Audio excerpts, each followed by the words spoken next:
Hello and welcome to Season 2, Episode 62 of the Berean Manifesto, brought to you by the Ecclesian House. This is Pastor Bill, and over the next 10 minutes or so, we are going to be talking about truth. There's a lot of talk about truth being subjective, that your truth isn't necessarily my truth, and we all must live our own truth.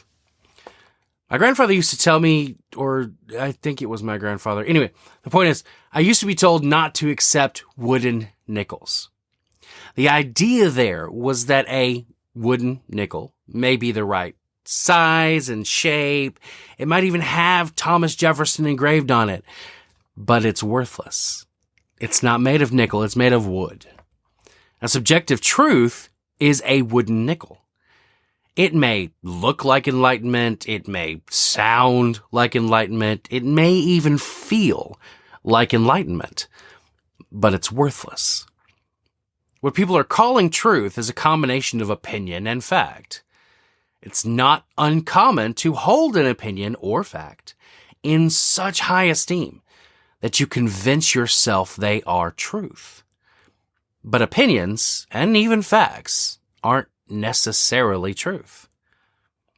Let's take a minute and talk about elephants. I've never raised an elephant. I've ridden one in Thailand, but never raised one. There's this story about raising elephants that goes like this. A man was passing a group of elephants when he suddenly stopped, confused by the fact that these huge creatures were being held by only a small rope tied to their front leg. No chains, no cages. It was obvious that the elephants could, at any time, break away from the ropes they were tied to. But for some reason, they didn't. He saw a trainer nearby and asked why these beautiful, magnificent animals just stood there and made no attempt to get away. Well, the trainer said, when they are very young and much smaller, we use the same size of rope to tie them. And at that age, it's enough to hold them. As they grow up, they are conditioned to believe they cannot break away. They believe the rope can still hold them, so they never try to break free. He was amazed that the animals could at any time break free from their bonds, but because they believed they couldn't, they were stuck right where they were. What's going on is that there is a part of the brain in vertebrates, that's elephants, sheep, humans, anything with a spinal cord, called the reticular formation. One of the major functions of the reticular formation is the reticular activation system. The basic function of this system is to seek information supporting what you believe, and then sorting that incoming information into two categories: necessary and unnecessary. The standard it uses is whether the information can support what you already believe or not. If your brain can't make sense of how the information could be used or interpreted in a way to support what you already believe, then it marks it as unnecessary. The information it deems as necessary, your brain then proceeds to make any needed alterations so that it supports what you already believe. For instance, say you believe, as some do, that the earth is flat. You have facts that support your belief. It's a fact that when a ship disappears over the horizon out on the water, you can still see it with a pair of binoculars. And when the ship disappears from the binoculars view, you can zoom in with a telescopic lens and see the ship again. It's a fact that airplane flight paths are highly inefficient when viewed on a round Earth map. But the same flight paths on a flat Earth map become straight from point of departure to point of destination. And while these facts can lend themselves to the belief that the Earth is flat, they don't undeniably point to that conclusion. However, if you already believe the Earth is flat, then your reticular activation system kicks in and uses these facts to support your belief. Your brain, in this scenario, ignores the reality that flat or round Earth, water always finds a level.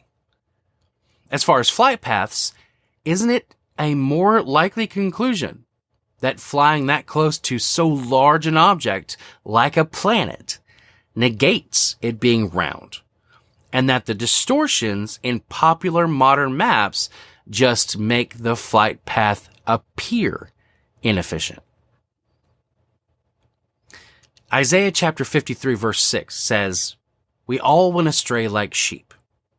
We all have turned to our own way, and the Lord has punished him for the iniquity of us all." In 2005, the shepherds for a Turkish village left their herds grazing in a field to eat breakfast. While they were eating, one of the sheep decided it needed to jump over a ravine.